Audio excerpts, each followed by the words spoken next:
tribute to the late President John Kennedy. But very, very few people here today were here on that day 40 years ago. I know that these people would love to hear some of what you have to say. At the 40th anniversary, keep telling people, tell your children what happened, because you can't fix something if you don't know it's wrong. So please, let us have a torch to pass it to. Thank you for being here today. Ladies and gentlemen, Beverly Oliver. On January 20th, 1961, from our nation's capital in Washington, D.C., we heard those words, the torch has been passed to a new generation. I don't know if Peter Jennings is here today, but if he is, where have you been, Mr. Jennings, for 40 years? We're just in a daze, and there was so much going on that they mistakenly called entrance wounds. I don't believe that at all, especially when you understand that Parkland Memorial was a trauma hospital. These doctors were not seeing wounds they had never seen before. They knew what they were talking about. When he said an entrance wound, he meant an entrance wound. And the other source is the information that has recently come out through the JFK Records Collection Act. There is so much there.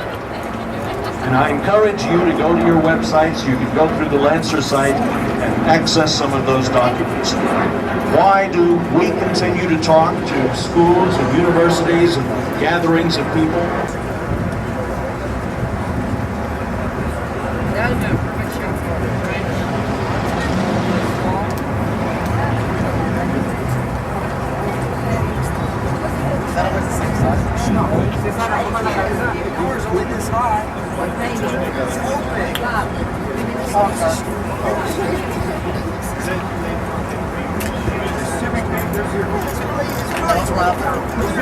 This is 6 inches high.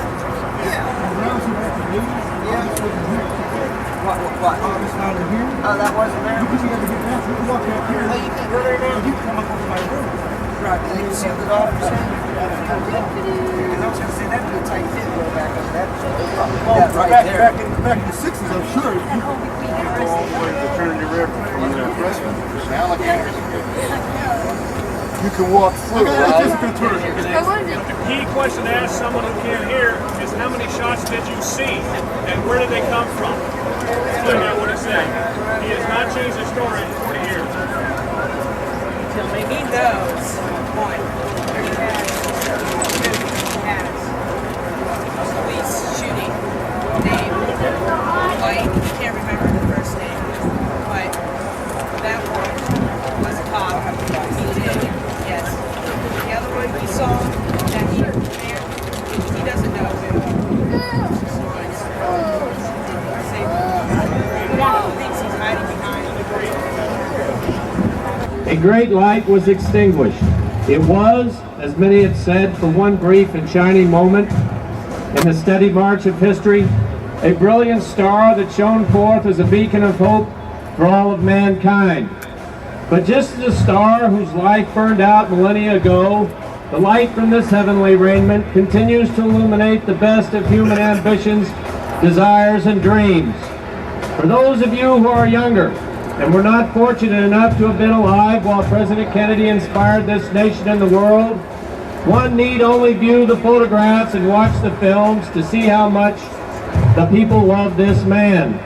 However, it was not just the charm and charisma of John F. Kennedy that drew people to him, but it was the strength of his words which lit the fires of hope in the hearts of men and women around the world. Indeed, those words have survived beyond his mortal being and continue to draw us to his immortal soul. President John Fitzgerald Kennedy is now a legend for the ages, and just as his life provided us with comfort against the apocalyptic darkness, so too will the resolution of the mystery surrounding his death serve to protect us from the long shadows of crisis and conflict. For a moment, let us listen to some of President Kennedy's words, so that on the 40th anniversary of his death, we may use them both as a shield to give us hope for humanity on the one hand, and as a sword to give us the courage to smite the bodyguard of lies surrounding his death on the other hand. What kind of peace do I mean? What kind of peace do we seek? Not a Pax Americana enforced on the world by American weapons of war. Not the peace of the grave or the security of the slave. I am talking about genuine peace. The kind of peace that makes life on earth worth living. The kind that enables men and nations to grow into hope and to build a better life for their children. Not merely peace for Americans, but peace for all men and women. Not merely peace in our time, but peace for all time. So let us not be blind to our differences, but let us also direct attention to our common interests and to the means by which those differences can be resolved. And if we cannot end now our differences, at least we can help make the world safe for diversity. For in the final analysis, our most basic common link is that we all inhabit this small planet. We all breathe the same air. We all cherish our children's futures, and we're all mortal.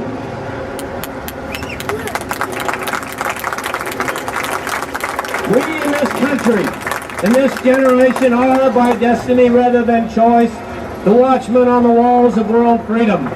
We ask, therefore, that we may be worthy of our power and responsibility, that we may exercise our strength with wisdom and restraint, and that we may achieve in our time and for all time the ancient vision of peace on earth, goodwill toward men. That must always be our goal, and the righteousness of our cause must always underlie our strength. For as it was written long ago, except the Lord keep the city, the watchman waketh in vain.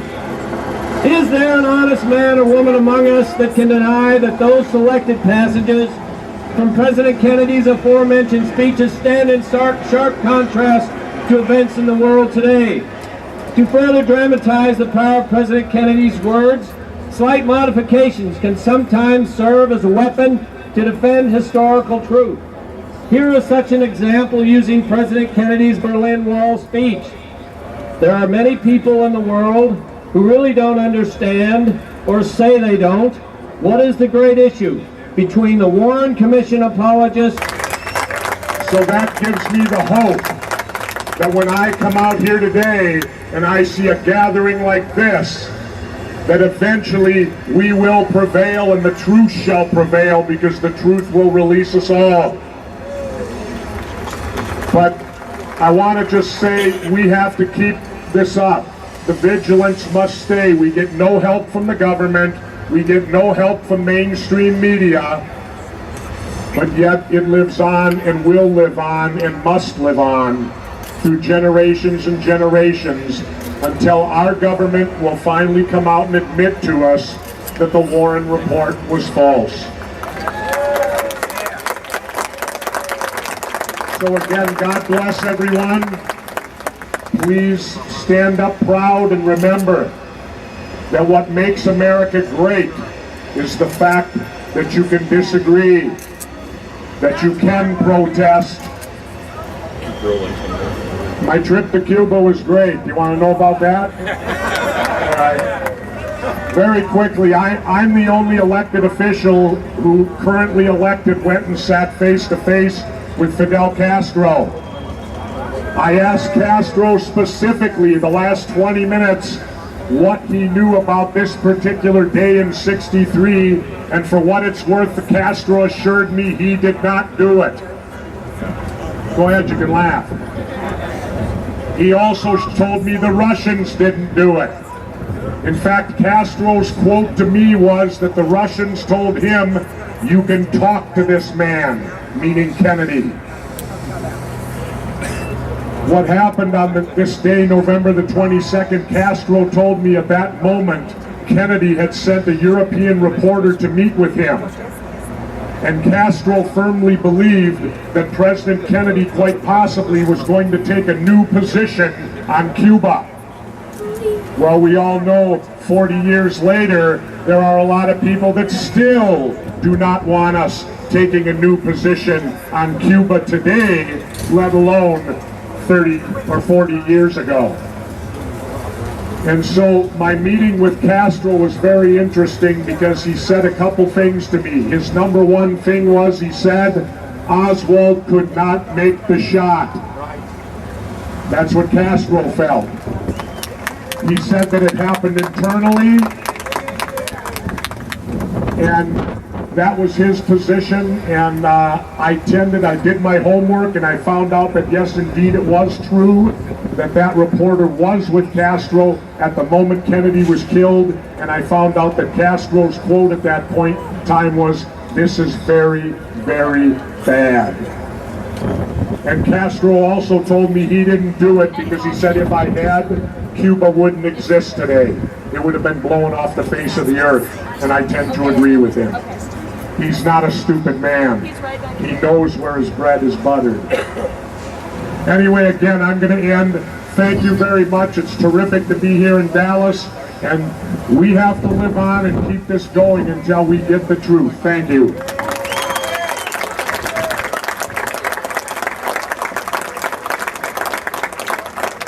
From Minnesota to Cuba to the grassy knoll, perhaps one day we can say to Washington, D.C., Jesse Ventura. 4 years in office, there's not a whole lot of politicians with a lot of courage. His greatness remains. Confidence in this great country still seek those willing to give their lives for that which is beyond cost. As the and sacred. An American battlefield as filled with pain, as filled with grief, as filled with injustice as any in this country or overseas. We, those of us who have striven for peace and justice, those of us who have striven to answer the ultimate question, why did he die?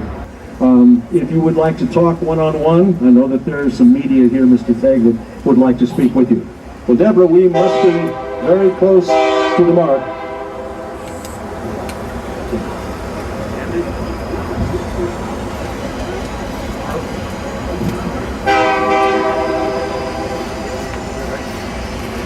Ladies and gentlemen, I think it's appropriate because we are at, depending on what your watch says, either at the 12:30 time period, maybe past it, maybe a few seconds before.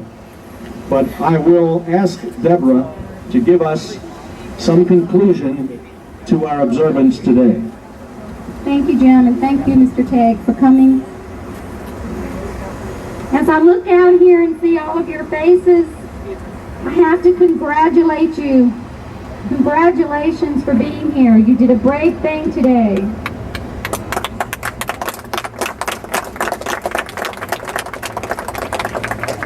They can't ignore us today. They cannot ignore us today. That is a great thing and a brave thing, and I thank you for coming.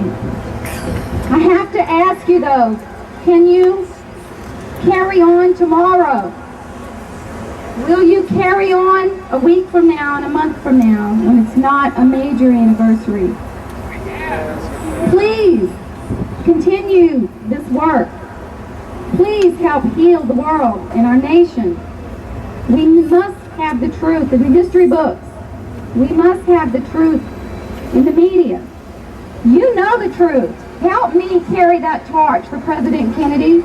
Help us get the truth out every day, not just today. Thank you again for coming.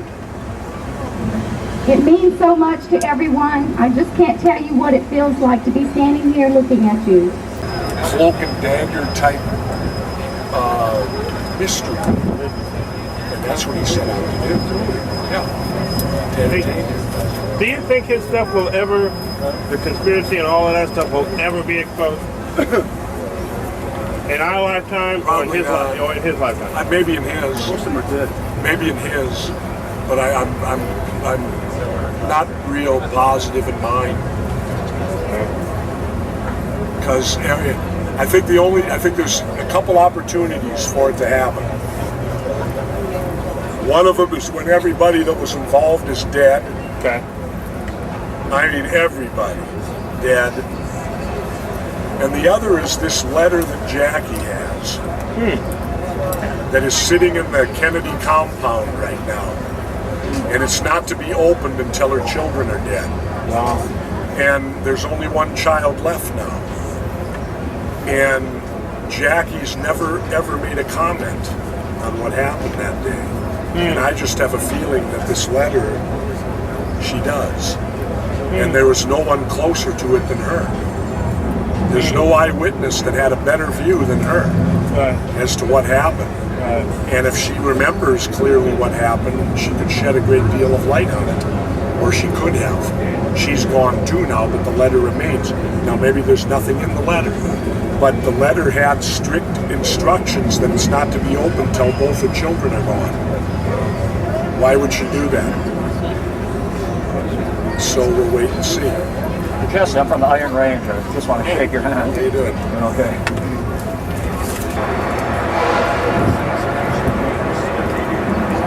Good to see you.